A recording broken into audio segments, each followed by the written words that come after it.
मन के पिंजरा के गोरी तय मैना।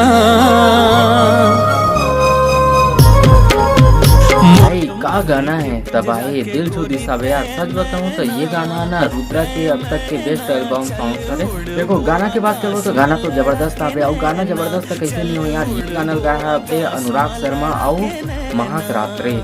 वैसे आप मन के जानकारी के लिए बता देता हूँ ये गाना में आप मतलब रुद्रा और आकांक्षा बंजारे देखे पर मिल जाए, जो कि करमन की जोड़ी की बात करबे तो वो तो सुपर लगत है भाई। मतलब एक बात समझ नहीं है इसे, ये गाना इतना अच्छा हो बावजूद भी ये गाना लाई मैंने एकदम नावा चैनल में काबर रिलीज करी सब।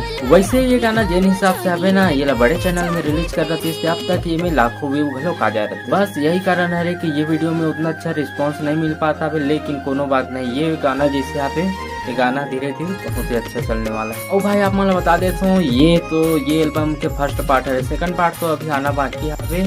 तो आप मन बताओ आप मन ये वीडियो